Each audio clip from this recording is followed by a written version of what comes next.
Anisha Deshmani. I'm a creative producer at Walt Disney Imagineering. Okay, and I wanted to know what did it take to integrate all of the different aspects of the Galactic Starcruiser into this one immersive experience? Yeah, it's a very complex piece of both engineering and design and integration between so many different teams that all work together to build this. And it really helped that from the ground up we knew we wanted it to be this deeply connected experience where all of these different things were interwoven together sort of into the fabric of Star Wars. So we all worked together very closely from the very beginning to make sure that our characters that our live entertainment team was creating were integrated into the overall connected story that our guests would be experiencing as well.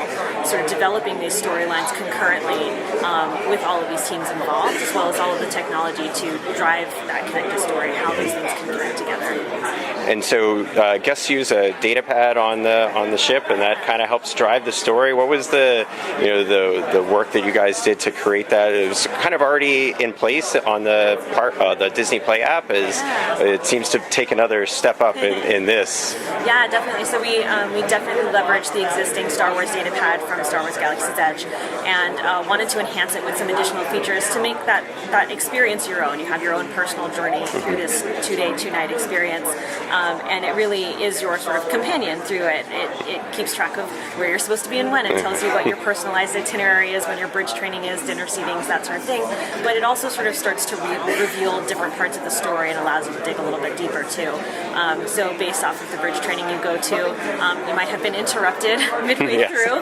Who interrupted your bridge training? Well, I was actually, it was SK came up. SK came in. Okay, so depending on, SK is hiding maybe some information that we don't want our friends at the First Order to know about, and so that sort of starts to set off your experience, to set off your personal storyline, how you see this adventure playing out, and so your Datapad starts to react to that. It starts to say you'll get messages from Lieutenant Croy or from Lenka Mock, SK's sort of best friend on the crew, about what SK knows, and you get to make that personal choice of are you gonna sell out this droid? Are you gonna help him keep that secret from the Resistance? Where are you going to align yourself?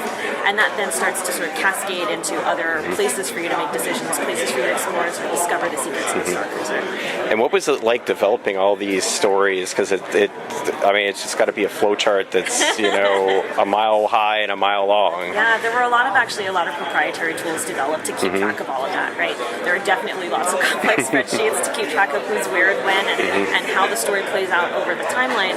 But then we also have some new tools that we've developed to sort of take a lot of these disparate things that previously had not ever connected to each other in our parks and actually have them talk to each other so that they can react to each other as well.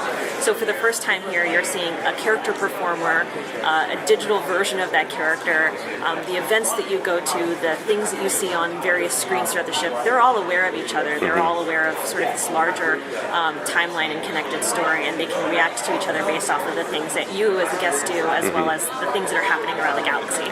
And so that's accomplished through the Magic Band, or just how we talk through the Datapad, or all of the above, it. right? So the relationship you establish with the character changes that story. The places you go and visit, the things you do on Batuu, even how you fly the Millennium Falcon on your excursion, right? Those are all things that you take from that first day of the experience, continue down to the planet, and the consequences play it back up on the Starcruiser on the second day. And so they all play together in this sort of ecosystem of technology. Wow, that's very cool. Yeah. I'm sure that was just an amazing feat to put all that stuff together. Did you lead that team, or did other team members do that? Yeah, there is a large sort of dedicated team to it, and each of us sort of had a different role to play in that. There were sort of leads that came together from different parts of the experience. So our live entertainment team, our storytelling team, our technology teams, we all kind of collaborated very closely and had different teams underneath us working to bring that together. Well, great. Thank you very much for your time. Absolutely.